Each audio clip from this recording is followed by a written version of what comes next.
Dun dun dun dun. Are we official? This is for real. Hey y'all! Welcome to Wino Talk. Yeah, street wine. I'm gonna be honest with y'all. Usually me and Andy knock out all the podcast episodes in terms of regular, current, up-to-date, current events and all things topical. And then we knock out the email episodes. But every now and then, if we get a certain start during the day, Or pizza. or that too, Yeah. we have to try to calculate our hours in terms of, we're gonna be off. We need to put X amount of podcast episodes together to fill in the void of us being off. Blah blah blah.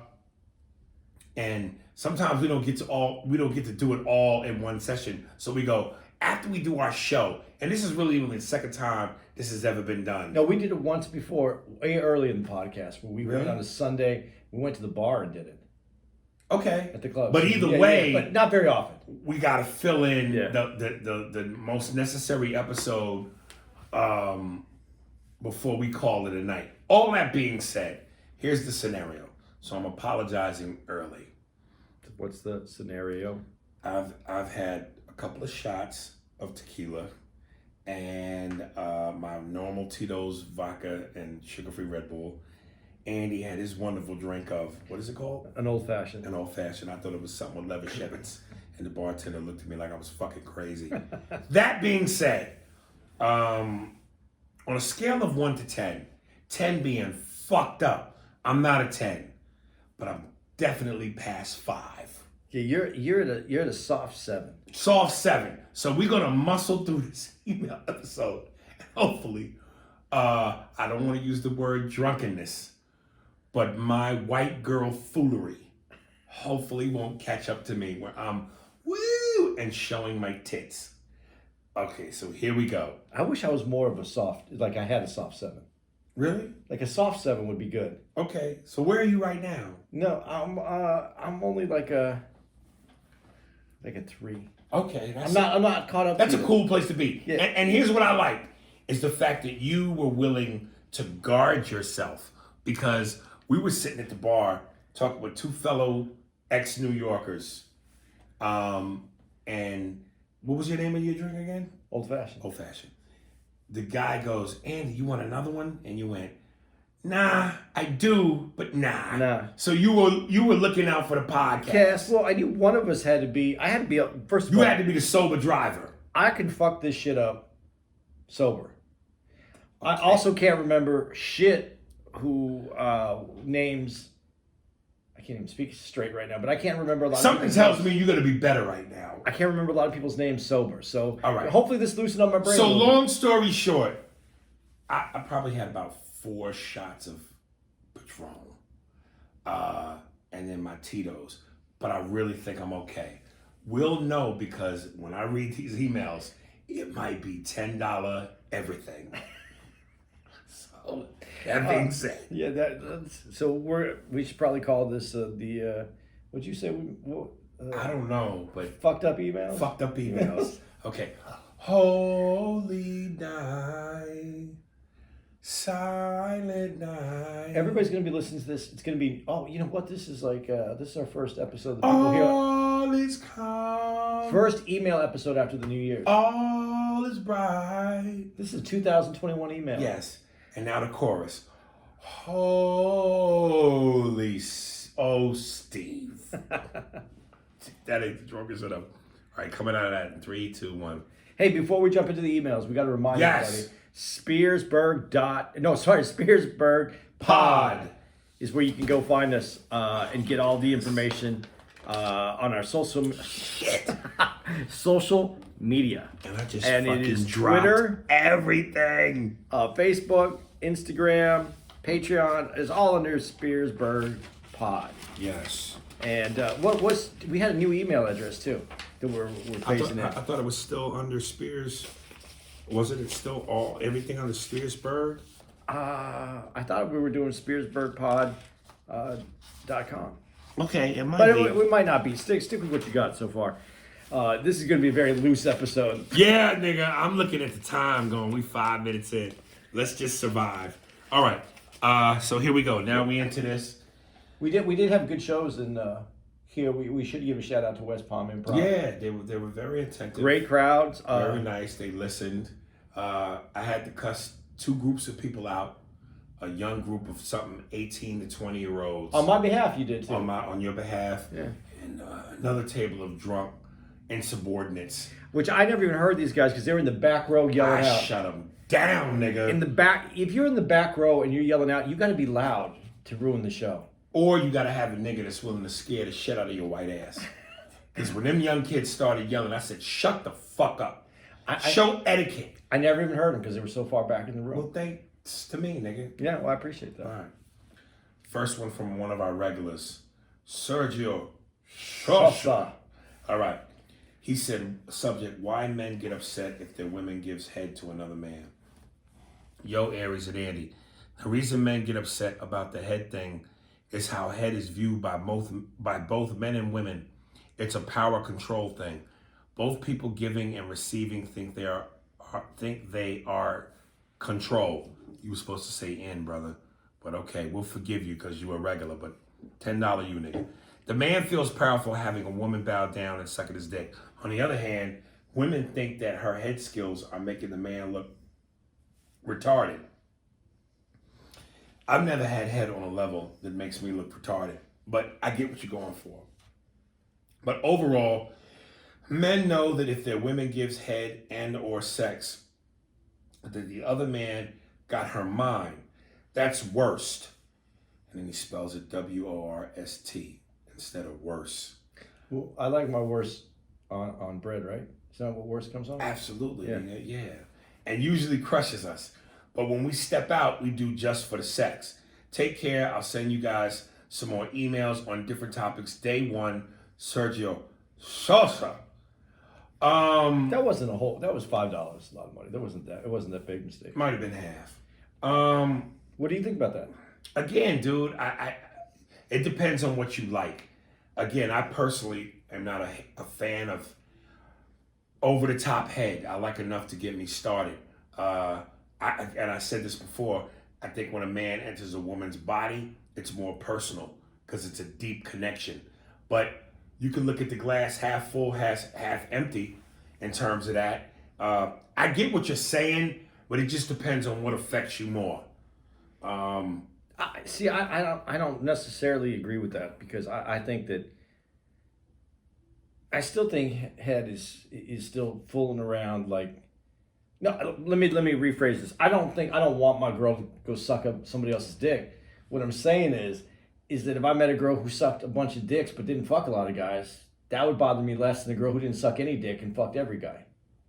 Listen, however you look at the math is on you. I guess you're right. I just personally, for me speaking, and I know this is selfish and fucked up, I would rather you not give yourself to anyone. Because again, as macho as men try to be, we are fragile. We are probably more fragile and more sensitive than women. And as gay as it sounds to admit that, that's the truth. Chris Rock had a great joke where he once said, never ask your girl how many partners she's been with. Yeah. Because you can't handle it. Yeah, so if a dude goes, I've been with 47 bitches, that makes you look like a pimp. If a girl goes, I've been with 5 men. 5? 5? Oh my God, not 5. Well, I guess that's just how you was raised. Well, the rule is, in girl lore, since I'm not a girl, I'm just going to tell you what I've understood from girl lore, is that you're never supposed to say it's more than 5.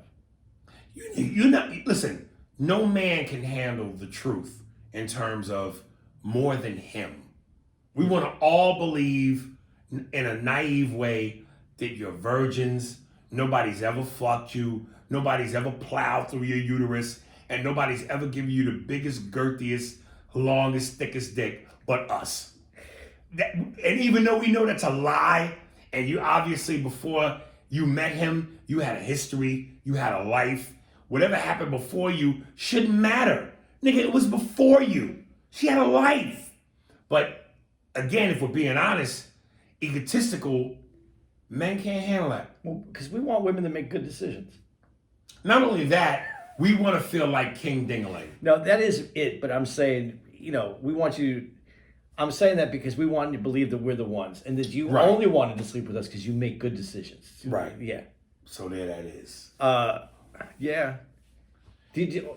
And Sergio, I know you sent me more than one email, particularly saying that you were looking forward to me and Andy being there at the end of January in Chicago, which is where you reside.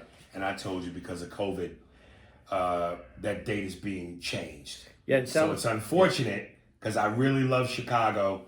Technically, it's where I'm from. I was born on the south side of Chicago. I don't claim it. I claim New York because home is where you lay your hat. And I've always laid my hat in Manhattan. How old were you when you left Chicago? A baby, nigga. So, I mean, don't remember it's hard anything. Yeah. So, do you want to make this, can we make this more, take this a little deeper on this? Okay. Do you, so you just like a girl to get you started though? Yes. So you don't want to finish? No. Have you ever finished? With head? Yeah. Yes. With the whole swallow and everything. Yeah. So now if you have to rate that, do you want a girl that swallows or doesn't swallow? Listen, nothing feels like pussy. So head is great. It's like if you've ever been to Del Frisco's, if you've ever been to Ruth Chris, all the appetizers are amazing.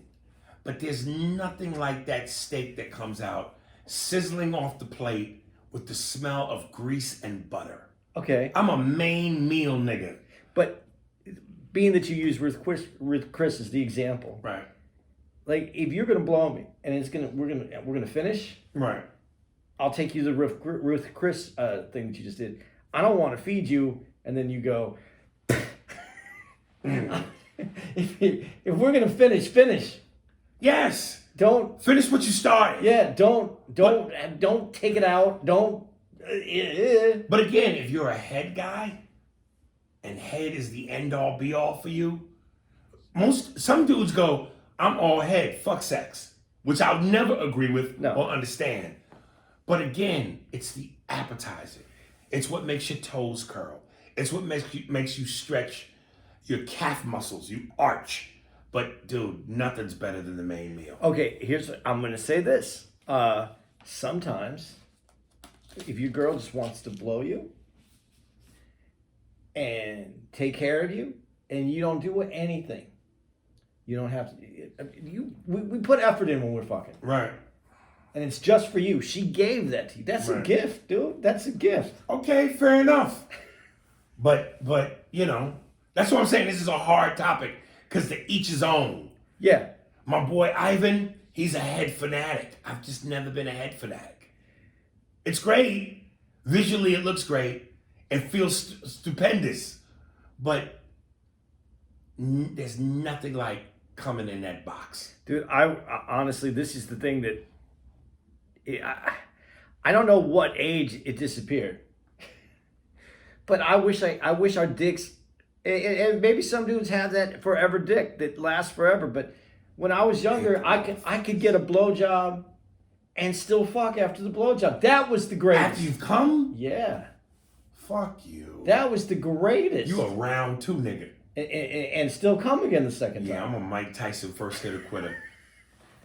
All right. That's what I wish. That's my wish. That's gonna be my wish every year for Christmas. That I want at least 30 days of old 19 to 22-year-old dick. I don't like how I said that. I don't either. I want my 19 to 22-year-old dick reattached. Reconditioned. There you go. Okay. From our girl, and now I'm glad I'm reading this because again, she hit me up and was like, and I'm gonna read it right here. Deidre Ann Johnson. Before I read this email, again, we know we got Shannon, Cece, Farah, Shamar, AB, Steve. Don't put the sound effect in there. And I often skip her, and she's adamant about this. So yes, baby, you are part of the club. You're on the list. Deidre Ann Johnson. Subject Tom Hardy. Hey guys, I'm going to keep writing until y'all acknowledge me as one of the faithful females who listen and support your podcast, which we just did, baby. I like the faithful females. We need some more faithful females. We need to come out with something. I need more faithful females to not cheat on your pimp. I'm the pimp, and y'all my bitches. All right. Honestly, the rapport the two of you guys, the rapport the two of you have is unparalleled. Well, there is another podcast where the hosts vibe, but not like y'all. I love the political stuff, the movie stuff, and the email stuff. I commend y'all on how you are progressing and take notes as I look to venture into the world of podcasting myself. Having said that, I think one movie podcast idea is a look at Tom Hardy, specifically Warrior, The Drop, Bronson, Lock. And then she puts in parentheses, the entire movie is on him driving his taxi. Unbelievable. All right, Merry Christmas, Happy Hanukkah, Happy Kwanzaa, Happy Boxing Day, Deidre Ann. And Festivus for the rest of us. Yes. One of the movies I watched on the plane ride over was a Guy Ritchie movie, Rock and Roller. Yeah, it's a good movie. Have you ever seen that? Yeah, it's a good movie. And again, this is where I tip my hat to my man Godfrey. Wait, don't edit. Guy Ritchie seems to do these movies that are based in British background. You know, all these, the characters have accents and all that. And I'm a Tom Hardy. I like Tom Hardy. And I've seen pretty much everything he's ever done. I didn't know in this movie until I watched it, he plays a homosexual. And at one point, what's my man's name? Clive Owen. He's supposed to be going to jail. And the night before he goes to jail, Clive Owen is planning this big celebration bash for him. Hookers, whatever, drinks, all the fucking intoxicants. And they're in the car, and Tom is basically telling him, I don't want strippers. I want you. And he sells it. I like Tom Hardy. I think he's raw. He's a really good actor. One of my favorite movies is that movie with him and Shia LaBeouf, where it's a peace period, and they play dudes. It's like, in the era of making your own liquor, illegal liquor, moonshine, and all of that. Everything Tom seems to do has a level of gangster to it, and I like Tom. It threw me that he was playing a homosexual in this, but even in that, he was good. I think Guy Ritchie, he lends a unique look to the movies. Even the Sherlock Holmes things that he did. Did he do the Sherlock Holmes movies with Robert Downey? Yeah. Really? It's a Guy Ritchie that I didn't know that. There's always a look to his movies that he does. Even more so with the all made for more that British audience. Right. But he really gives you that British culture. Like he throws that in there so you get to see it. I think I like what he's done there, Guy Ritchie. And then Hardy, though, with his movies, he does a lot of period piece movies, though. And sometimes it's hard for me to stay in that moment unless that movie really has something intriguing to me. Is there a favorite Tom Hardy movie you have? No, I don't. Right. But Clive Owen, when you brought up Clive Owen, one of my favorite movies is the one with him and Denzel. Is that Clive Owen? I think, yeah, it is. The one where they break into the safe and they build that fake wall and he has to stay in there for a few days. Oh! And Denzel is the officer. I want to say 25th Hour, but I know that's not it. I don't think that's The Inside Man. Yeah, that's a great movie. Right. It's very it never got like this big popular acclaim, I don't think, but it was just a really good movie. Right. Guy Ritchie did this movie called, now I feel like I'm about to fuck this up, called Snatch. Yeah. Yeah. And in the movie, I remember there's this one scene with Brad Pitt, and he literally says, instead of dogs, dags. You like dags? And this is what Godfrey was talking about. There's a European flair to all of Guy Ritchie's movies, whether it's Idris Elba's in it, whoever he casts in it, everything is very British, And so it's like Godfrey's joke. Although, there's this gangster feel, but British. And as an actor, you go, I would love to do that, because you're a dude first. Anything gangster you want to do, but then they have to conquer the British accent. But it also helps you get into that character, because that's a whole nother person that you're not, right? Right. So it takes you to that next level. Did you see the? Is it the gentleman with this is where I do this all the time. It's not working better to have a drink before. Well, it ain't no different from when you're No, not. I know. What's the dude's name? I can't even remember the line that he does. It's the famous line. All right. That's McConaughey. Yeah, did you see that? Is it the gentleman? Yes. You know what? I have that on my DVR recorded. I have yet to watch it. Dude, watch it. And my man is in that. The one who got with the hookers, Hugh Grant. Yeah. And we had an earlier episode where I was someone commented on me saying something about who's the chick that I said her face, she had all the plastic. Nicole Kidman. And I know it's different because it's a man, and I know men are treated different, but he's not aging very gracefully. Hugh Grant? Yeah. Again, white people, y'all just historically. But he's letting that happen. It's who he is. But we can accept it because we're dudes. We know that's just par for the course. And as long as we get some ass, we age distinguishedly, if that's a word. We distinguish when we age. Yeah. Women are treated as though they're just old. Again, School of Patrice. Patrice went. A millionaire or a billionaire retarded dude can still fuck. A billionaire retarded woman is fucked. She can't get dick. Maybe she can. I think that's changing now, though. I think it's changing. Okay. I'm not sure. But clearly the dude is fucking for the money. Yes. But I still like, I like that, I like some of that old Hollywood when the older actresses would just age gracefully and be who they were.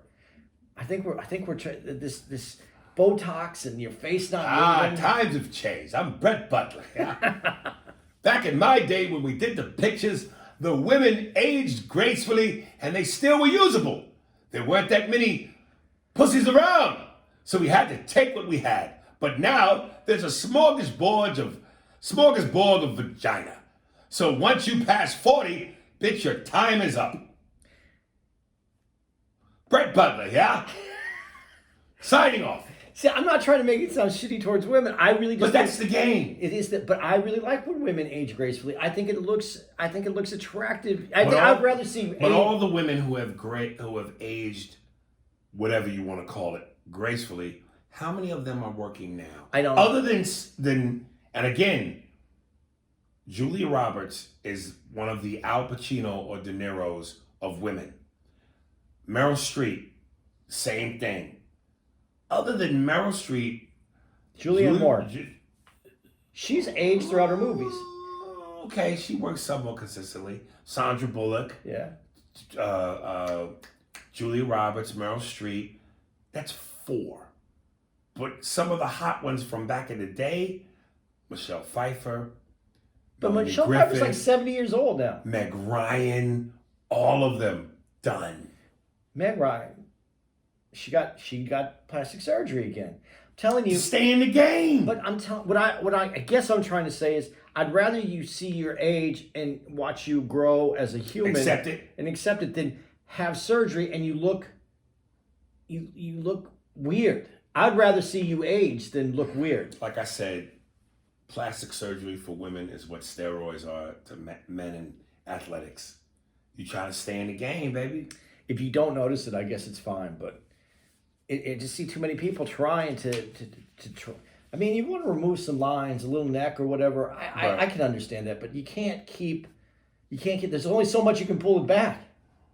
I hear you. And I like women. I'm going to get older. I want to age with someone. Right. But you never hear of Sean Connery, Botox, this old guy, surgery, that old guy. And again, it's unfair. It's hypocritical, but these are the rules to which we play. Men aren't held under the same rules that women are held upon in terms of maintaining your beauty so that you can keep in the industry. Well, one is men are getting Botox because they do try to remove some lines. They do that. I know men do that. But I'm saying this to the ladies out there. I think you're beautiful, and I just want to see you become who you are, not try to hold back what Mother Nature is going to do to you no matter what. Right. That's it. Jay Brown. I want to say this is a woman, but I'm not sure. COVID. Yep, I knew he was going to say. What's good, fellas? Happy holidays and Merry Christmas. Ye, my last letter didn't get read, but fuck it. $10, a lot of yee-hee, LOL. Hope all is well. Love you guys. Love you guys. Got me through a lot of BS. Reason I'm writing is because recently I heard Andy talking about he couldn't find a PS5, and I tripped out because I thought somebody of his status will be able to get one, especially after hearing Aries talk about it. He has two. I hope you shoot him one. I'll put down if anything. I understand shit. I want one too. It's only right. Shit, y'all had me real shit, real nigga out. Yeah, man, I went above and beyond the lengths of what was necessary to get one. And I've played some of my dudes online. They went, nigga, you paid what? Hell no. And listen, I get it. Everybody ain't got that kind of paper or that kind of opportunity. I'm spoiled. I don't like waiting in line. I don't like being told no. I haven't had to wait in line, and I don't get told no often. So if I can afford it, I'm doing what I got to do because I will always look out for me first. See, first of all, I probably could have found one for what Aries paid for one. But if I really had status, they would have brought me one. That would have been status. Right. If I would have had decent status, someone would have found one for me at a Best Buy or something for the what it's supposed to be, which is $4.99. No, $6. What do you get $4.99? $4.99 is what that's for the non-digital. There's I $4.99 I and haven't even $5.99. heard that. $4.99. $600 is the retail. $4.99 and $5.99. Really? There's two editions. Okay. But here's my thing with that. The reason I don't worry about it, even though I wanted to get it for my boys for Christmas, my son Max was born in January. And if they come out in time in January, I just get them one in January. Otherwise, I get them a gift certificate to Best Buy and tell them to handle it themselves. Listen, I probably could have waited. And you could have waited for one. I gotta have both. See, you could have had one and just walked downstairs to play the game, or nigga, and then when the other one came out when they were at the stores, then you could have just got it for the other room. Again, I don't splurge on much. And when it's something I feel is worth splurging for, I go all out. Dude, the people who's been talking about your jeans for this last week at the club, they're going to tell you don't splurge. They're going to say you should have kept some of that PS5 money and bought some new jeans. I don't mind it. I don't fucking mind. I know, that's your look. Listen, I spend money on few things, especially at my 45-year-old age where I'm not out to impress motherfuckers. Ham. Okay. I'll tell you what else you spend money on and see if I'm right. Anything video games and anything pussy. Okay, and here's the smaller expenses. Uh-oh. You have to have a certain number of Yankee hats. Yeah. You update your Timbs about twice a year. And he bitches about how much they cost. Right. How much were Timbs this time? I remember you saying that right. This last time you replaced them. Those are the only ones that I see you that run around and have to get. That's it. Okay. Your hats and your Timbs. And listen, I used to be way worse. When I was in my 20s and I was trying to be one of the Joneses and the press hoes, I used to go I lived at the mall. Now, hey man, I got my uniform.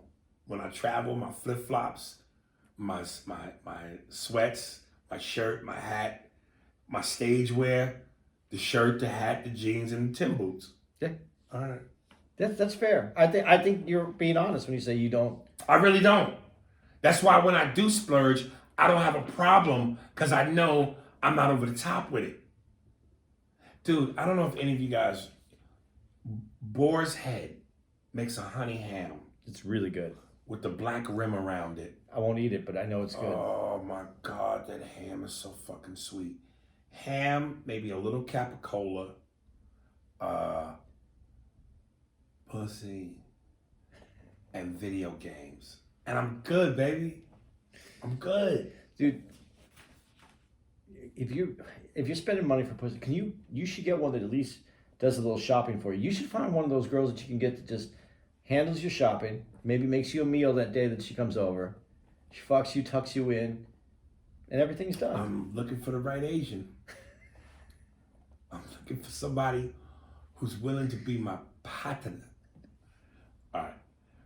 Ranjit Randhawa. Questions for your podcast. How long do you have to grind as a comedian starting, or does it vary? What's the shortest grind story you've ever heard and the longest? What's the best? Let's just answer this question by question. Okay, question by question. There are no rules to this. And once again, Jamie Masada from the Laugh Factory tries to live by rules. 10 years, buddy. It takes 10 years for you to be official comedian. Bullshit. There's no rules to this. You never know. Some dudes grind for 10 plus years and don't become official comedian. Some dudes do it for way less and blow the fuck up. You don't know. That's the craziness of this business. Okay, but in what they're saying is, would you agree that it takes, and I'm not saying 10 years, but 10, let's say 10, whatever the average is on how many times you go up, 10 years of stage time before you get that stage presence. I mean, some people have it immediately, but I'm saying, would you say the average comic, the 10 years is kind of the I don't know, because I've never lived by that rule. Well, because you hit at a different time. Right, and everybody's circumstance is different, and to try to narrow it down to these are the specific rules is ridiculous. But you don't don't know. But you don't think for the first time you went on stage to where you were at 10 years later that you had a solid command of your stage, and there was some time in between that. I don't know if it's year been, 1 and 2. I don't know if it's been 10 years. I don't know. It might have been 3 for you. I don't know the benchmark. I don't think it was 3. I definitely think the more time you put in, the more seasoned you become. So I wouldn't go earlier is better unless you're just a phenom. Well, it's like you can cook something, and I know I'm taking this out of context, and you're probably going to disagree with this one too. You can cook something, and because you use the word season, you can cook something in a microwave, and you can get it done quick. But does it taste as good? That's the thing. I mean, that seasoning, that Right. that time you have on stage, how it thickens your skin, how you're prepared for people. Right. That's what makes the difference in comedy. So to tell jokes, you could be the guy that you go on YouTube, you hit it, and you're ready to roll. But you don't have all the tools in the bag yet. Right. And those are the guys that tend to come and go quickly. Yeah. Longevity counts. You just don't know how much. What's the best paycheck you've ever gotten and the worst? Well, that's none of your fucking business. I don't want to. I learned this lesson. It's never best to talk money openly, and because I was young, stupid, cocky, arrogant, somewhat full of myself, I wouldn't mind bragging about what I got, especially when motherfuckers are telling you washed up and you ain't shit. Well, like, motherfucker, perspective. But it's best to keep your finances quiet.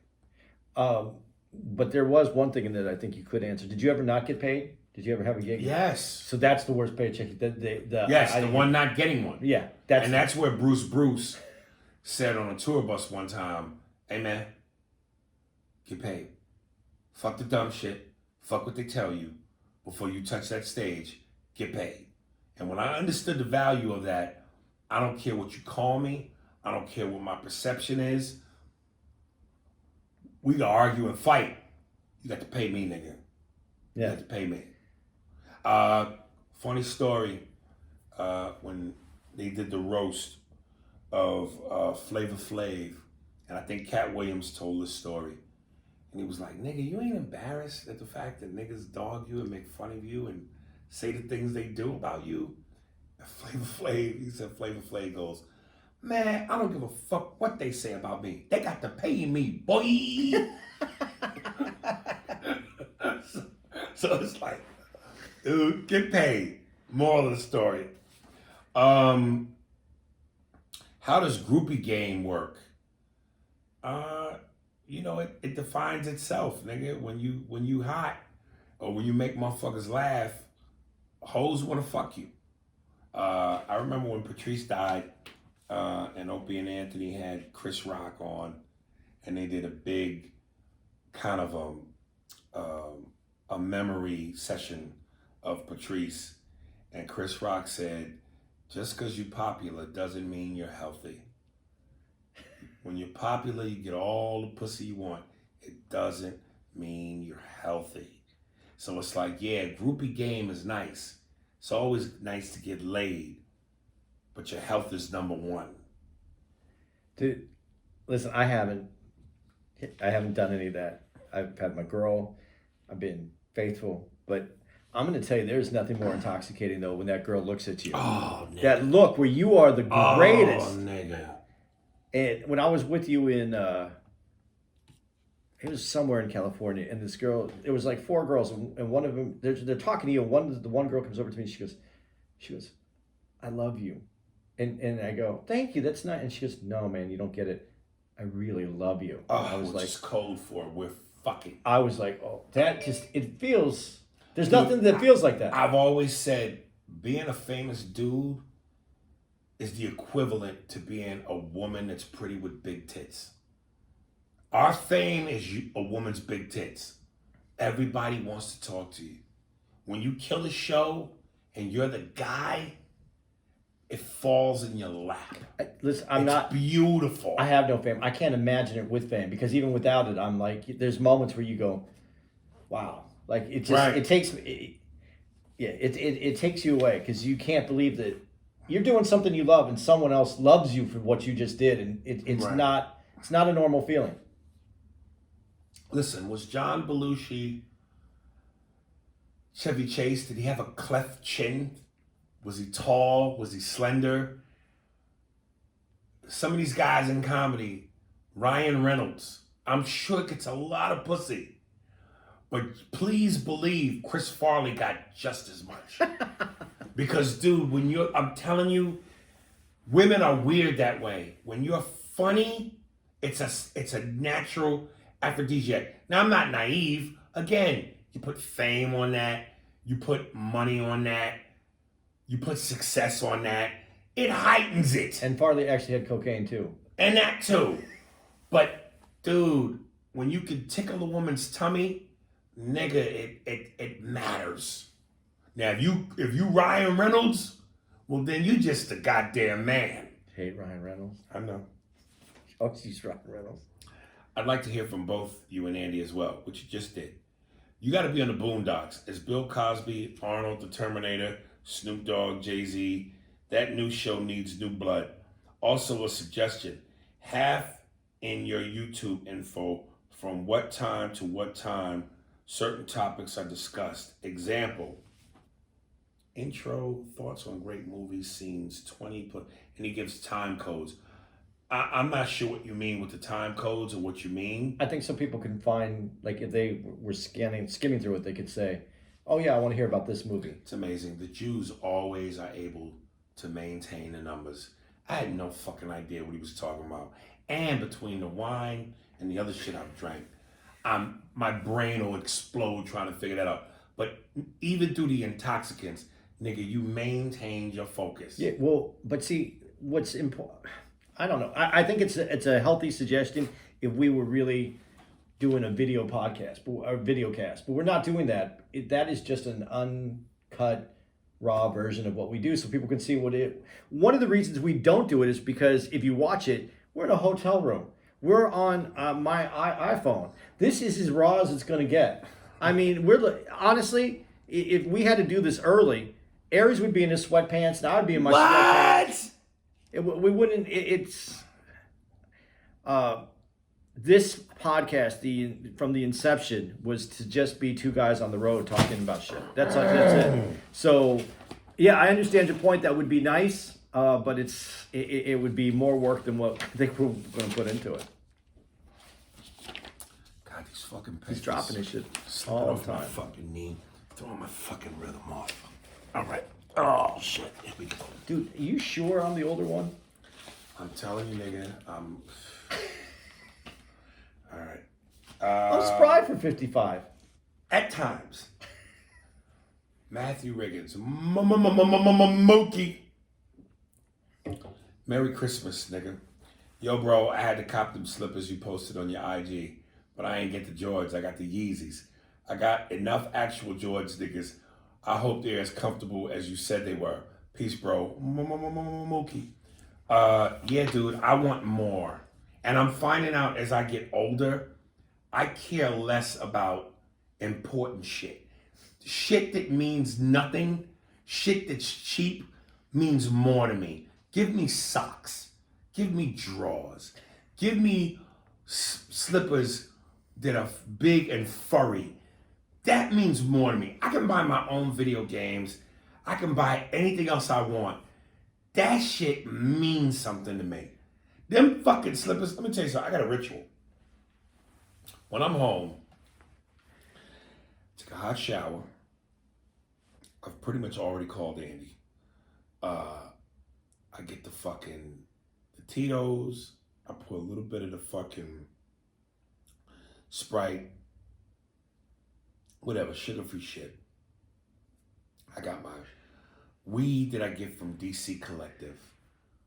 I put on fresh drawers, shorts, my tube socks a la Michael Cooper, Showtime Lakers. Right below the knee? Right below the knee. I put on my fucking furry slippers, a fresh crisp tee, and I brush my beard, and I put on my hat. And nigga, I'm fantastic. I'm good, nigga. I got, in my theater room, I got my surround sound chair. I got the PS3, 4, 5. Nigga, I'm good, nigga. The older I get, I don't give a fuck about none of that shit. You remind me of Jay Moore when I asked him why he had the socks in his rider. Right. He goes, don't you know the feeling of putting on a brand new pair of socks? What feels better than that? God damn it. Else for my girl. My Cherie Amore. Done it on a summer day. First of all, public decorum, she says is the subject. First of all, how dare you? You should know me better than that. With a wink emoji. I fucking hate bonnets and don't wear them at all. Yes, I wear a scarf to protect my hair and caps at night. Even then, I wait until it's time to go to bed before I put it on. While we're talking, we can also ban house shoes, pajamas, rollers, shower, and wave caps in public. Let me stop right here. Yes, all the nigga shit. All the shit that makes a motherfucker go on. I like on. I believe items meant for indoors should not be worn in public. We've addressed our brothers and sisters. Andy, you're now on the clock. I need you to get your white people in line. Tell them we know they love their pets, but the rest of us don't give a damn about them. Leave their dirty animals at home. Don't bring them to the store, or even worse, a restaurant. We also need to stop with the fake service animal bullshit. If you can't bring Fluffy on the flight, then rent a damn car. Yes, we've progressed as a society, and it's great, but one thing that suffered is the social contract. People don't always need to look like they're going to a business meeting, but don't leave the house looking like they've completely given up on life. Is it really that hard to look like a productive member of society when you walk out the door? That's all for now. Who's going to help me get down from my high horse? CE. Cherie Amore. See, I don't understand the pet thing. And I think that's because that's a white thing. That's where my Hispanic side comes out. Because Right. the Hispanic side is we have a pet, and if things get real bad, we're going to eat that. Wow. I never expected that. If you were you see the plane crash movies, right? And then they'll eat a person. Okay. Okay. I'm just saying, that is the step in between the person. Right. I don't get the dog thing. Hispanics, I grew up I think growing up that way, our dog was our pet. It wasn't part of the family. It was the pet. I mean, we loved the dog. The dog got to come in the house. Well, that's culturally the separation. And again, I'm not speaking for Hispanics, but you are. But hearing you say this is the common denominator. Whether you black or brown, we just don't view our pets with the same type of bond that white folks do. If the house is burning and the pet is inside, they will risk their life for the pet. Niggas go, well, shit. Well, your relationship with your pet is going to be 5 to 13, 14 years anyway. Fuck the math. I'm just saying. That's an animal, nigga. That's what I'm saying. I think I might be crazy because there's going to be a lot of white folks that don't understand me in this or feel this way about it. But when I see someone spending $8,000 to save their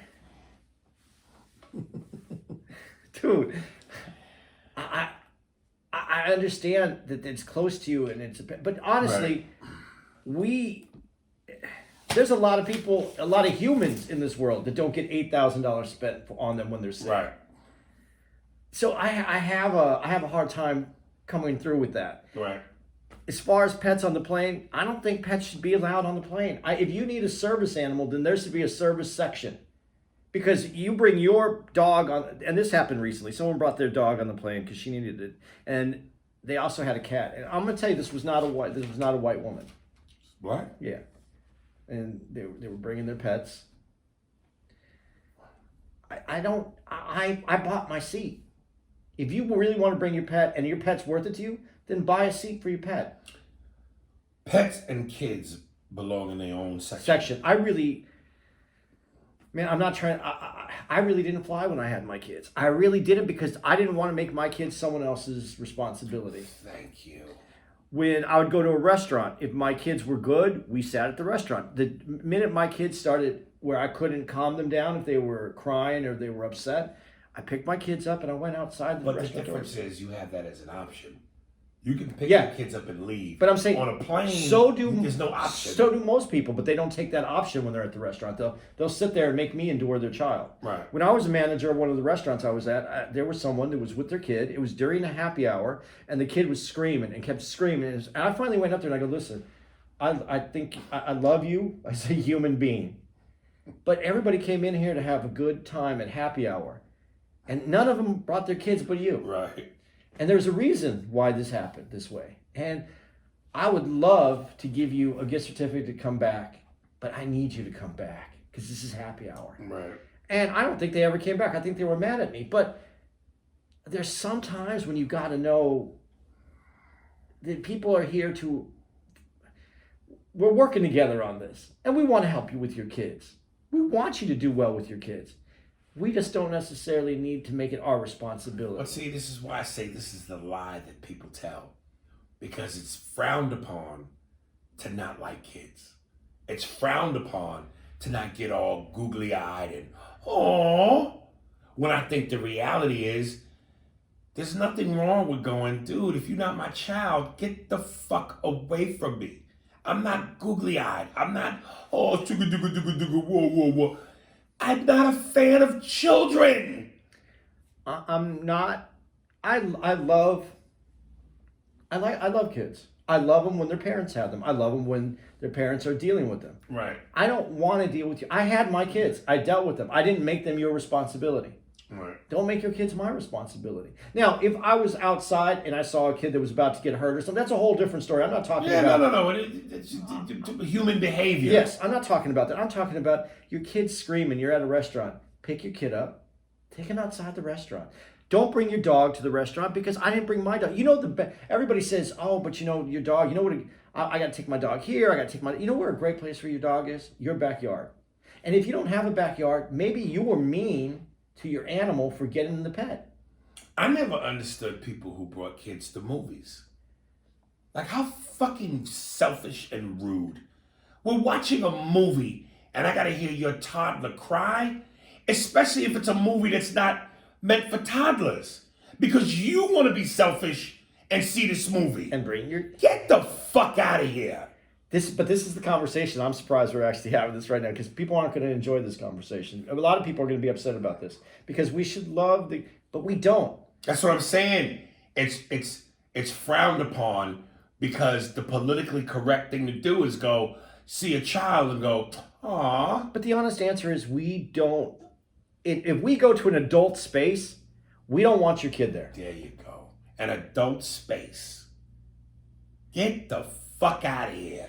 And if the airlines actually cared about their customers, they would have a section, because if you had a section for parents to have their kids and it was it was in the back of the plane, the kids were all together, the parents, everybody's, and the kids screaming, but it's all the parents that have kids that are screaming, and the rest of us could go around our regular business, we'd all be happy with it. Like when you go in the airport and now, if there even is one, the smoking section, the cancer box, is a bunch of motherfuckers stuck in a small cubicle smoking cancer sticks. Okay, that is what it is. Do the same thing for the plane. Have a cubicle. It would for be nice. Loud kids. Because, and not to be mean, this isn't about being mean to children. This is about the honest truth. Every time the plane takes off, I see parents, especially these parents that this is their first kid, and I can see them on the plane, and their kids start screaming as we're going through the air, because they don't understand. The kids' ears, just like your ears, are adjusting. The eye rolls that when you look at the people who are bothered by the kids, the eye rolls of. And it's not people that hate your kids. It's people that had kids and didn't make other people deal with those kids. One of my favorite movies, As Good as It Gets, with Jack Nicholson, Greg Kinnear. Just watched the other night. Helen Hunt. Jack Nicholson. Cuba Gooding Jr. Because he plays the asshole that lives within all of us. Some of us, most of us, aren't brave enough to be that. So we hide it. We're quiet. But that character, Melvin, I forget his last name, Trudell, Melvin something. Innately, that is who we all are. Inside. We want to go, shut the fuck up. We want to have no reservations. We want to have no filters. But again, it's politically incorrect to be that. Because we want to live in a polite society. But in order to truly live in a polite society, everybody would have to be polite, and they would have to understand what that meant. So what that would mean is, if you have a child and you're going to be on a tube for 5 to 6 hours, you're going to bring someone on that's not going to be very cooperative in those 5 or 6 hours for the most part. Where did they teach you to talk like that? At some hump bar? like, dude, what's great about that movie, he has some of the greatest one-liners / liners where he's just so fucking brutally honest, where you either thought about that, felt that, you just knew you couldn't say it. One of my favorite scenes in the movie, I'm sorry, the chick, the cute chick, as he's leaving his publisher's office. Oh, yeah. I just have to let you know what your work means. Can I just tell you what your work means to me? He takes a sigh. What does it mean to you? How do you know how to write for women so well? I think of a man, and then I take away reason and accountability. Dude. That's a cold line.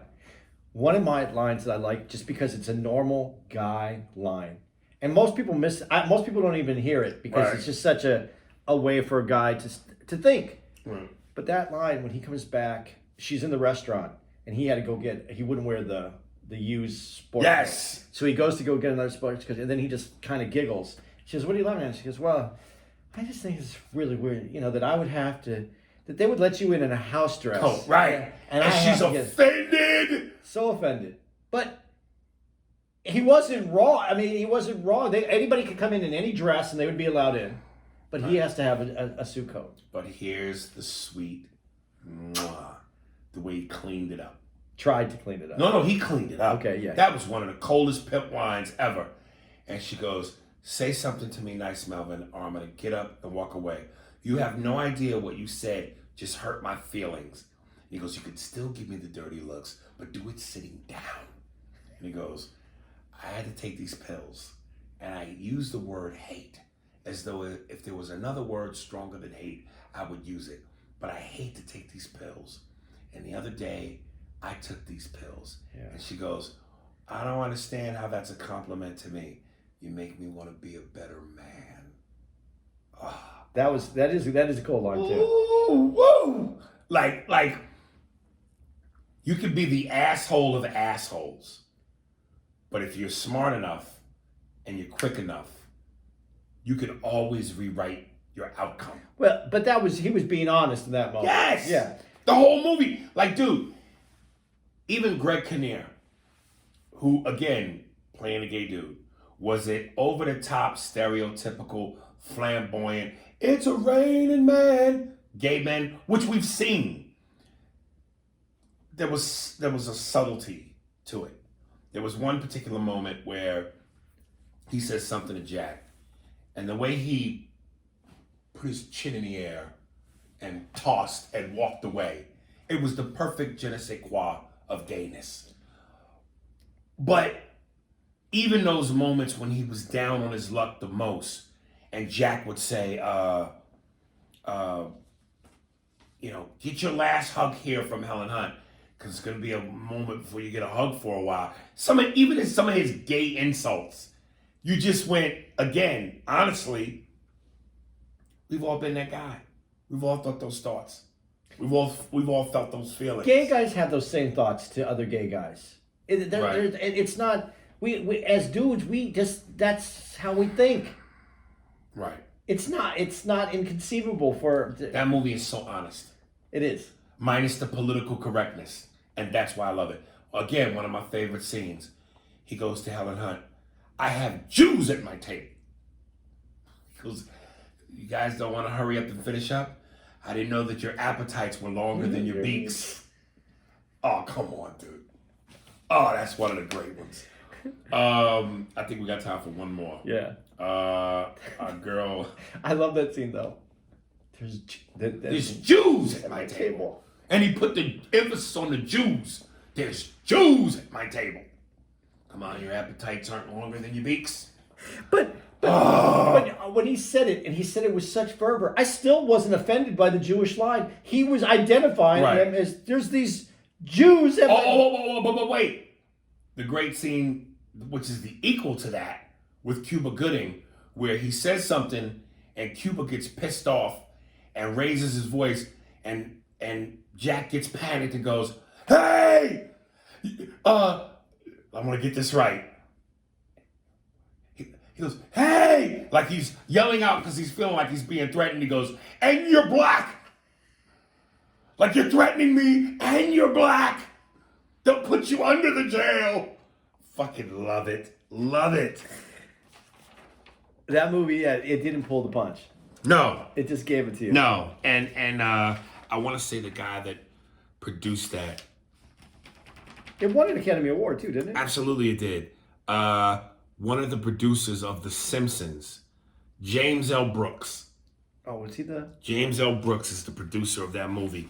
And he was one of the main producers of The Simpsons.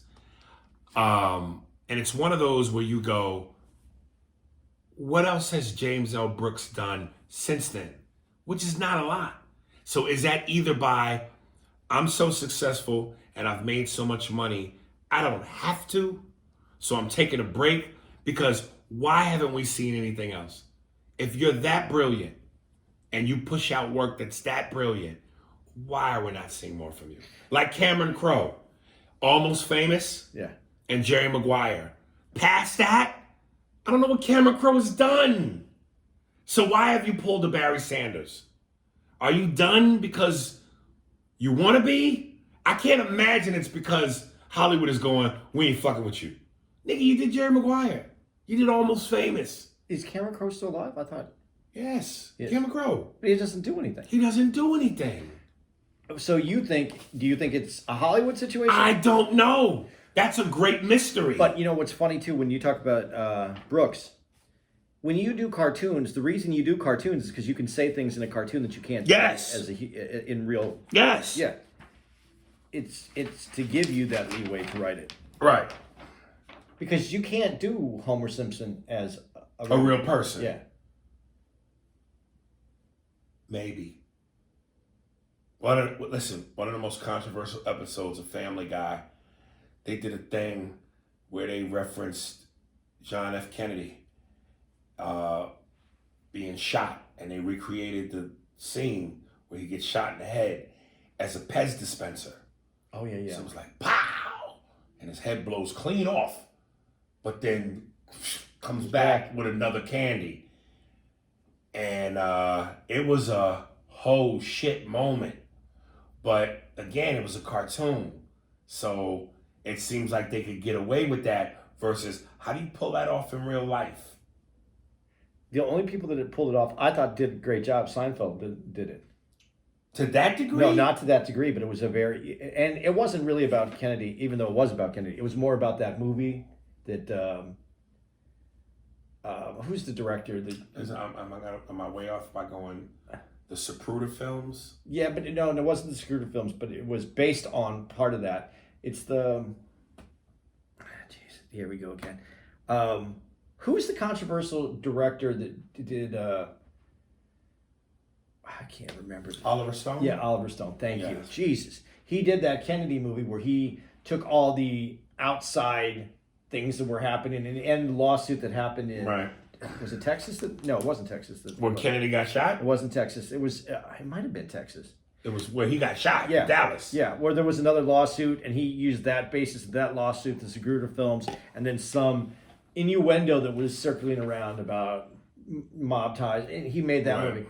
Well, then there's the scene where they talk about the magic loogie, where Kramer gets spit on by... the baseball fan. Yeah. Yes. And so then he keeps doing that. And they kept doing the Kennedy thing. Yeah. And right. back and to the right. But that back wasn't and to the right. even Yeah, as... no. It wasn't right. as close to what you're saying. Right. But for television and real people, that was the closest I can think of right. anybody who's come close to it. There is a certain release of satisfaction you get from being able to be honest and free of not giving a fuck of consequences and repercussions and going, I don't care.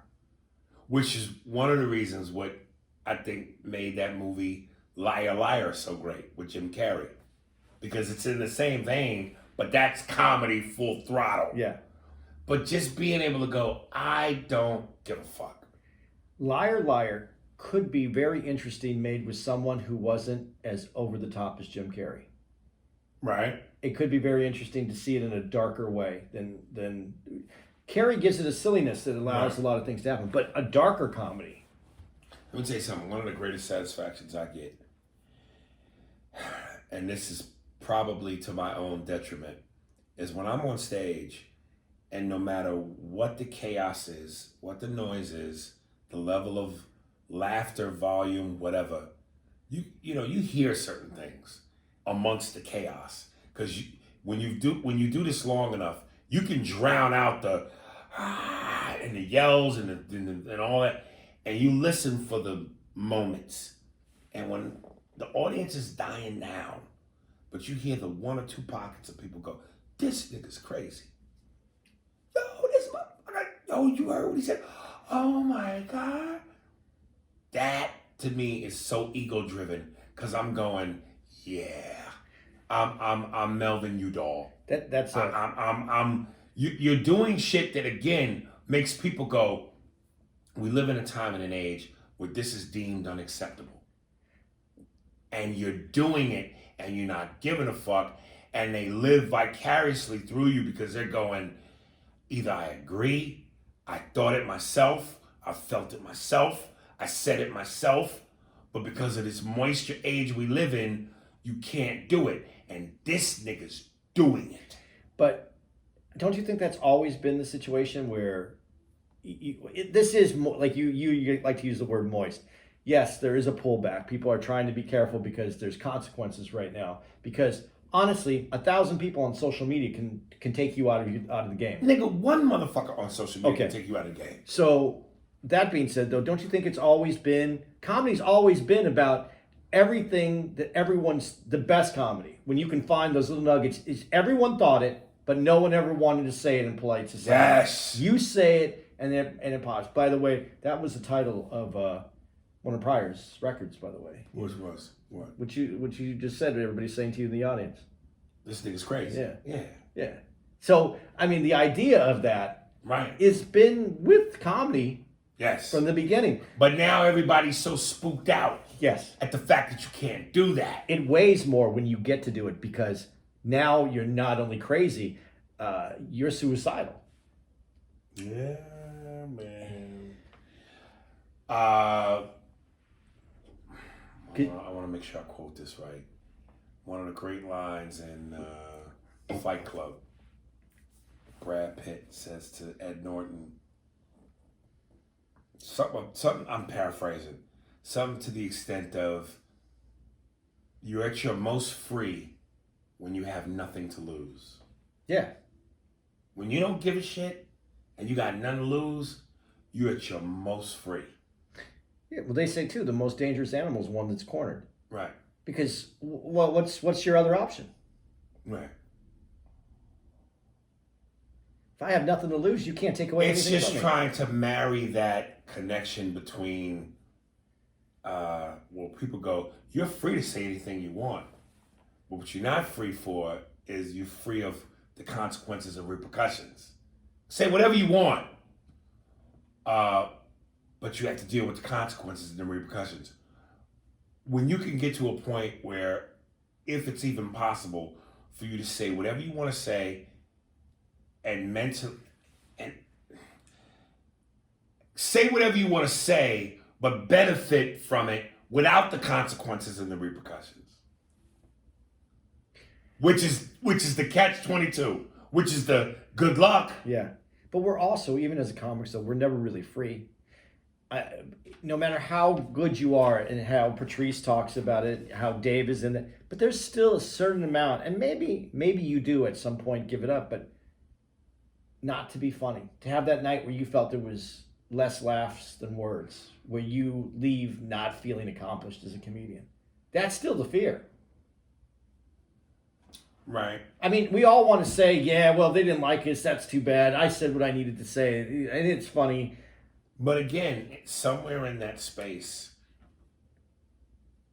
being able to say you don't give a fuck and mean it seems like the reward is, if you can stick to that, that's where you win.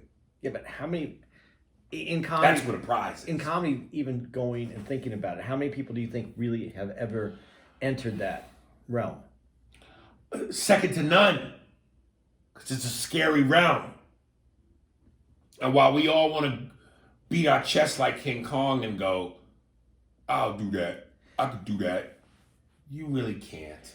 Well, and you really won't. Sometimes, especially with newer comics that I've seen, or people who've come, that I've had words with throughout my little time in doing comedy, they're like, yeah, but I'm just too real, man. I'll talk about shit that's going. Anybody that says that, is selling fake propaganda. Because, yeah, you can talk, we can all talk about anything. It's easy to do that. But to make it funny. To go through the fire. And make it funny. Because like we all know, that thing Burr did on SNL, that took a while. That didn't make it. It wasn't like he was just, I'm going to say this and went on SNL. Hey man, you got to make it funny. To die to live, who's walking that walk? To die to live. We can talk that shit all day. But to really walk that walk. Whew. Last one from AB. And no, she puts this to Andy Steinberg. Oh, hell no. Good morning, A&A. I too dislike seeing black women, wearing a scarf, hair bonnet in public, and saggy pants for men. It pisses me off. I have openly told plenty of our people to do better. It's interesting to hear Andy express how white people don't look at themselves as a whole. I guess I never really considered that because I'm always looking for a black connection, as I am often a minority in many circles. There is really something special about making eye contact with another person of color and sharing that mutual space, smile, nod. However, I try my best to not let myself get too caught up with being embarrassed by the actions of other black people, especially when I have no control over their thoughts and actions. It's tough, but my awareness gives me the upper hand. Have a great show. Good day, AB. Steve, of course, after I say good day, AB, throwing the Dun, dun. dum-dum. You know, AB, once upon a time ago, I said, whenever black people discuss race, white people throw in black on black crime. But what about black on black crime? And I would always go, white people, it's not your business to worry about what goes on in our locker room. What goes on in black people's locker room / community is our business. Ain't your fucking business. But more importantly, no black person has the ability to control what other ignorant niggas do in the streets.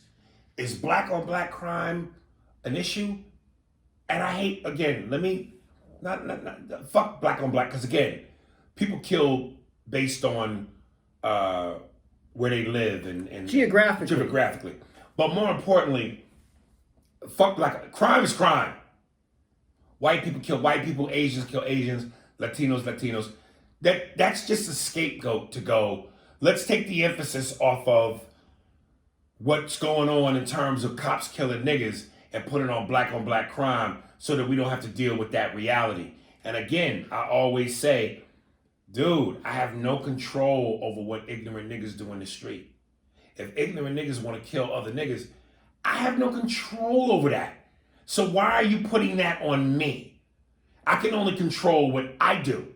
And to try to control that is like controlling the war on drugs. It's an impossible fight. So stop it.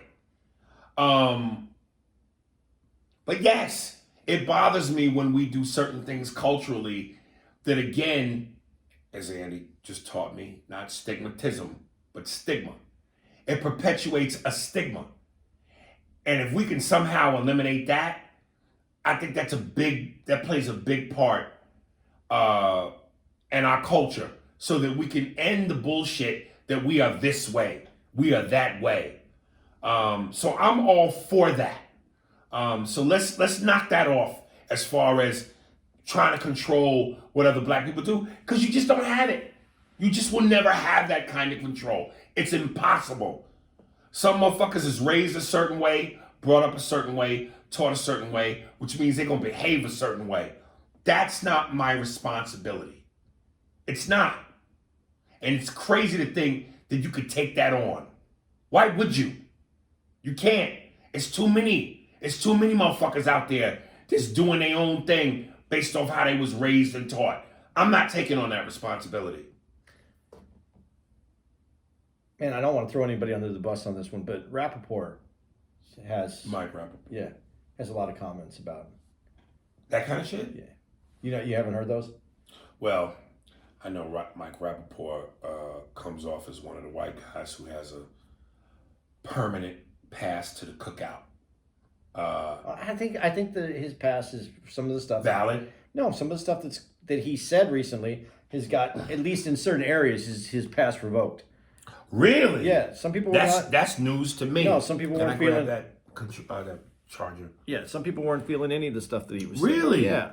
So that being said... It's always funny when the pass all of a sudden turns on you. Well, he talked... But here's where, like, I'm not validating his point, but here's one of his questions. Let's not make it black on black crime, because this is one of his concerns that he had. When somebody ended up killing a few kids in the black community, he goes, "Where was the outrage though from the community for those kids being killed? Why wasn't there outrage like there is when other things happen to the community?" He goes, "Shouldn't there be as much effort?" I'm paraphrasing now too. Shouldn't there be as much effort into the community because something like that's happened. Right. Listen, and then that being said, I'll say I think it was a DL. I read it off of DL's page when they said they always talk about black people being crabs in a bucket. Has anybody asked who put the crabs in the bucket? I think when you put people in a situation where there is almost no other way out, you're going to find out that there's going to be discontent, right, and which can lead to violence and can lead to a dangerous community for people that are in that locked up and can't get out of that. I think that's kind of part of the problem. It's not kind of part of the problem. That is where the problem came from. And so when it's disingenuous when I hear people say black on black crime, because again, that is a geographic situation. We have a lot of black people in bad communities that were set up for reasons they got that way because of how white leaders, politicians, redlined areas, banking areas, home sales areas, highway, freeway areas. It was set up that way. So, and then when the numbers are larger than white people, because of the total amount of white, there's a better word for what I was trying to say, but the larger amount of white population, there's a lot of deaths, a lot of murders in the white community. So I don't understand how we try to, that's what we're going to pick out. I understand kind of what Rappaport's saying, because you need his feeling is that you should bring attention to all of it. This is a problem that needs to get fixed. I don't necessarily agree that that's where the attention should be put on. I would look at why the community is in a situation like this. When it's been pointed out, you can't get this. They don't in a lot of black communities, they don't have a good access to food because no one wants to open up a good market there. They don't. There's liquor stores. There's gun stores. Where's the access to a better living, better health? So because I didn't hear the quote or what you're talking about, I want to try to see if I can be clear on something. Because prior to what you just said, Michael has always come off like he's been one of the number one champions for black causes. So are you saying to me that at some point recently, he said some things that make black people go, what? Yeah. Okay. Now he's still, a lot of people did agree with him. Okay. But obviously, in social media, people are going to come at you when they don't agree with you or don't understand to the fullest of what you were trying to communicate. Okay, here's what always gets scary with white folks that want to help. Are down with us. I'm here to help. At some point, they're instinctive, and I don't know if that's a word, but instinctive instinct, their whiteness kicks in. And they say shit that finally proves as much as you're down, there is a disconnect between your intentions and what you know, and what's honest and what's real. And it's like, yes, we know your heart is in the right place. We know your intentions are in the right place. We know you down with us. You official tissue, nigga. But at some point, because again, you are not part of the culture. You don't live the life.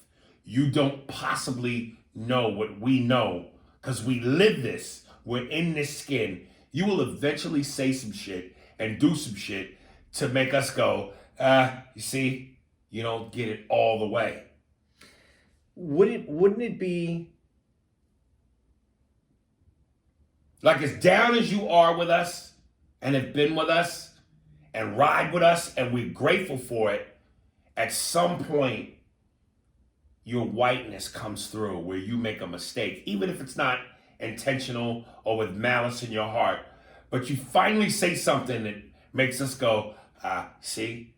But don't you think it's almost, I don't know what the right word is for it, because disingenuous isn't the right word for it, but for not being, if you don't grow up in the culture, if you're not part of that day to day, how can you honestly in your own head, and I'm talking as as the white guy in this room right now, in my own head, yeah, I can understand things. I can come up with things. I can reason my way through things. But if I didn't grow up that way, 100% that way, Right. how am I supposed to relate to that? And if you grow up, even as I might be wrong on this, so this is a question I'll ask you. If you grew up as a black man in wealth and away from like black culture, you grew up in a different situation, and culturally you might be the only black dude in your neighborhood all through high school. Not the only black dude, but everyone else is in that same.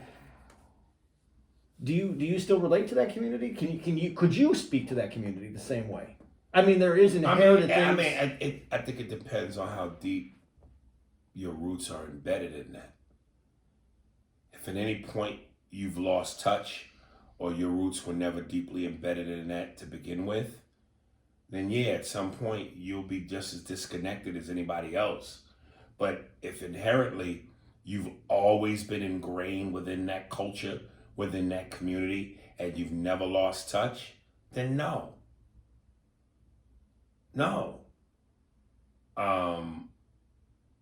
I wish I would have heard the quote myself. I wish I just know that he took some heat from it because people didn't like what they felt he was implying something different. Yeah, I just think it's always a slippery slope and dangerous. And again, I don't want to seem like I'm shunning white people's involvement, because I think, again, and we touched upon this earlier, to make true change, you need everybody's involvement. But I think when you become so ingrained that you believe your own hype, I ain't like the average white guy. I'm with the niggas. I eat the ribs and the black eyed peas and the chitlins. I understand y'all. As connected as you could be based on all the things you've done, read, researched upon, did your homework, feel genuine place, there's nothing like 100% being that.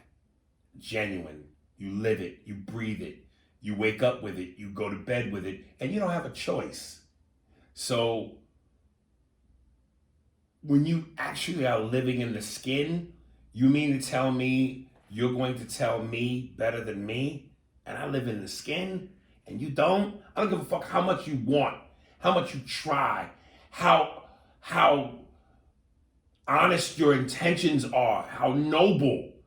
At the end of the day, I go to bed with this. I wake up with this. I live it, I breathe it, I think it. And at some point, because you don't, you may say and do some shit that is an aha moment. Aha. Finally, your whiteness came through and you said some dumb shit. To me, and I agree with everything you're saying right now, to me, my idea in my head, first of all, is that I'll never understand. That's my first statement, is that I'll do my best to understand, but I'm never going to understand, because one of the sayings that I always hear people, you never know how it is till you walk a mile in someone's shoes. Mm-hmm. I'm never going to be able to walk a mile in your shoes and your skin, because it changes the perspective. And knowing that, to me, is just as important, because when you know that, then you know that you're playing the position. I'm not that part of the community, but I have a position to play. So and if you need me to do, if I'm working in that way, that's a difference. And I just sometimes feel like some dudes get so comfortable, they forget their position. Yeah, you go from, nigga, you the sixth man to, I want to be the starting point guard. Nah, nigga. Nah. So it's just, I realize that. And I don't want this to be, I got my own gripes with Mike Rappaport personally, only because there have been times when he has stood in my face and told me, yo, we gonna do this, we gonna do that, and it didn't come to fruition. Now, why that is, did I do something to piss you off? Did I do something to fuck that up? We could argue that all day. But if we start from ground zero, where you told me when I reached out to you, yo, Mike, I want to do your podcast. I want you to do mine. Dude, I'm a fan. We both from New York. it makes sense to now it didn't happen. Now, again, whether I fucked up somewhere along the way, we could argue that all day. Cut to, you're at the Laugh Factory. Now I'm in your face. And this is what I say. All the shit you tell me on Twitter, on Instagram, we can play that sissy ass high school game all day, which we've played. But now I'm in your face. And I say to you, as I look you in your eye, man to man, yo, Mike, nigga, what's up? And you tell me, I'm gonna get you on. Cut to, you still playing me. So let me take my personal feelings out of it, even though I'm saying that to say, you showed me your character, dude. So if this is who you are in terms of character, face to face, eye to eye, man to man, what separates you from, you say all the right things logistically, black power, and I'm with the black people, and blah, blah, blah, which, again, we know from what we've seen, yes, nigga, you with us. But then you now finally starting to say some shit, which, again, a lot of white people, even if it's unintentional, you're susceptible to do. Because you got bigger than your position. Well, I really didn't think... Listen, I can't go into what he was saying because I don't have it in front of me. But I don't know that he was saying... I really didn't feel like he was trying to... I think he was trying to be genuine and saying that this is still... it's something that needs to be addressed. I don't question... his good intentions. Yes, I don't question that. I think he has great intentions. How he gets there. Right, but I also believe that when motherfuckers start buying into their own hype, they believe they're bigger than their position. And that causes them to speak out of turn. And eventually put their fucking foot in their mouth. Because I don't give a damn. Listen, I don't give a damn. And again, let me be... Everybody's involvement in the fight helps the overall picture. But I don't give a damn how much you invest. Never get that comfortable. You're still a guest. In terms of black culture, our fight, our history, what we've been through, you are a guest. And I don't care how much or how deeply you get involved, never lose sight of the fact that you're a guest. Because what protects you and what differentiates us from you is when you're done being a guest, or whether you stay a guest, your skin protects you. Always. Now, I can't deny that. Our skin makes us a target. At least a suspect. Right, a suspect. So no matter how much you eat chitlins and black eyed peas and fuck black women and you show your heart is in the right place, you're a guest. Your skin protects you. So when you get done being a guest, whether you choose to or you get kicked out, you're going to be okay. Actually, we're not. Actually, white skin gives you very little protection from the sun. Well, that's why y'all use the sunblock. You got to protect that white skin, nigga. You got to protect that white skin. There we go, baby. We go. I'm not against Mike Rappaport. I have no beef with I don't have a beef with him either. I didn't mean to get it. I didn't mean to get anything started. I don't have a beef with him either. But anybody that knows me and has listened to this podcast, I have a low tolerance for bullshit. And here's what's so funny. There's so many people that, when they're in your face, they say and do everything you want to hear. But when it's put to the test, so many people are so full of shit.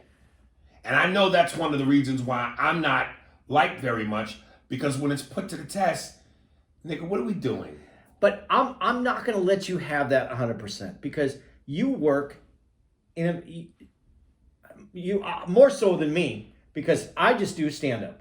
You are part of Hollywood. You bid in movies. You work in movies. You go on call. You do all that. Yeah.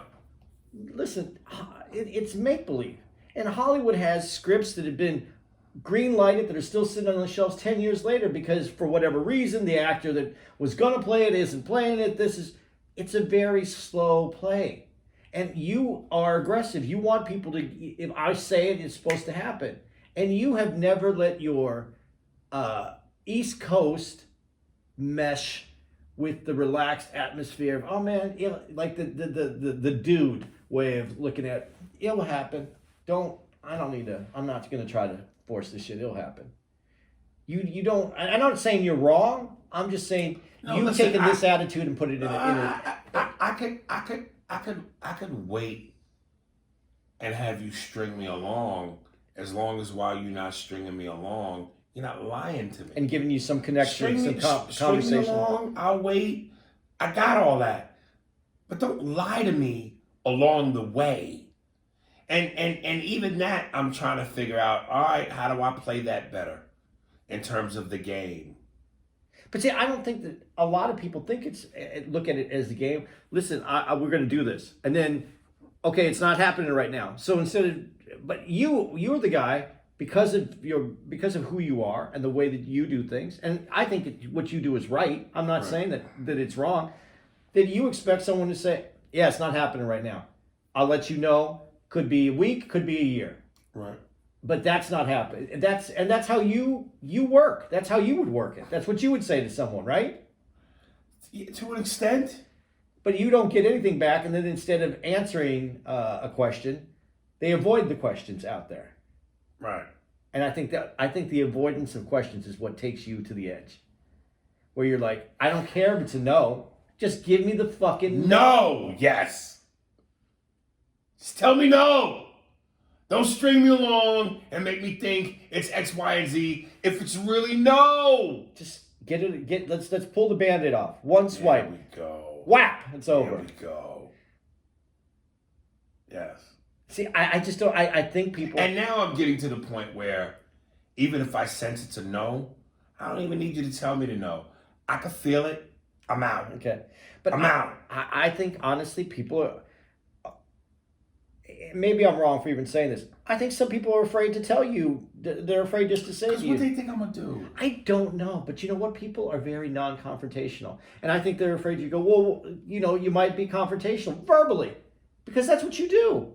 Not confrontational. You're as you like to say. You play a mean game of tongue tennis.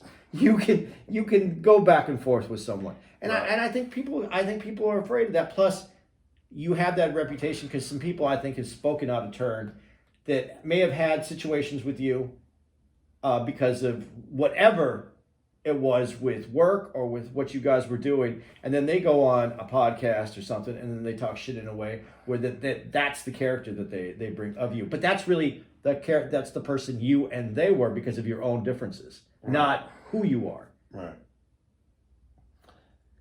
This is good. This is the listen. I and maybe I'm living in some fantasy world. Maybe I'm disillusioned. There's a part of me that still strongly believes everything comes in cycles. Oh, of course. Everything comes around.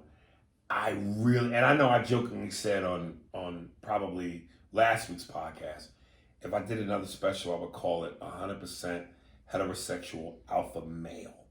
Because I really believe we are going to get to a point where people are sick and tired of the moisture, the political correctness, the cancer culture, the feminizing of men, and we are going to feel like we want real alpha male manhood to steal from Tim. What's the comedian? Tim from Home Improvement. Oh, you're asking me. God. Jeez.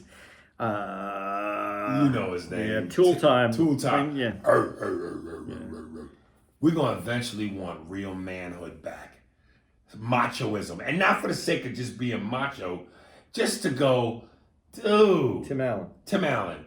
We're tired of having our balls clipped off. And again, this for me is not a front. This is not an act. This is who I am. And I'm just going, I can't conform to this moisture ass behavior. And I just want to wait it out. I want to wait out the storm. I want to wait it out to where when it finally comes back around, people go, this nigga didn't put on a front. He didn't put on an act. He weathered the storm and he went through all the rotten times and waited for it to come full circle so that you could believe his authenticity. Yeah, I can see that, but I know who you are. I really just think that you are misrepresented as that confrontational. I don't think you're confrontational At all. I think you handle everything very appropriately when it's given to you to handle. Your confrontation when no one wants to have the conversation. Get it done, get it over with, move on. Give him. I don't want to have to think about it if it's not going to happen. That's as easy as it is for you. There it is. How do you feel? Are you feeling all right? I feel like we just did dude. I'm I'm gonna be honest with you. I feel like this is one of the most therapeutic, peaceful, tranquil podcast we've ever done. And I was panicked at first because I was like, nigga, I had 2 shots of Patron, maybe 3. The Tito's vodka and the Sprite. I'm hungry. I'm tired. I thought this was gonna be a mess, but I'm telling you, this felt more. Relax. We're gonna have to maybe have some drinks on the side. Experiment. Yeah. And figure out to see what the number is before the this fucking goes off the rails. There it is. But I felt this was therapeutic. I felt like we got somewhere. Yes. So there you go, guys. Coming up right now. Spearsburg Pod, all of our social media. Yes. This is from LV Sosa. What up, Aries? Much love and appreciation for using your platform to help us become an artist. Artist name is LV Sosa. Hip hop artist from Philadelphia. My music is lyrical with vibes. His social is Instagram at IVSOSA_. My EP titled Lend Me Your Ear is available on all platforms, Apple Music, Spotify, Tidal, etc. His SoundCloud is www.soundcloud.com/IVSOSA Sosa. And the song is called Let the L Burn. Enjoy.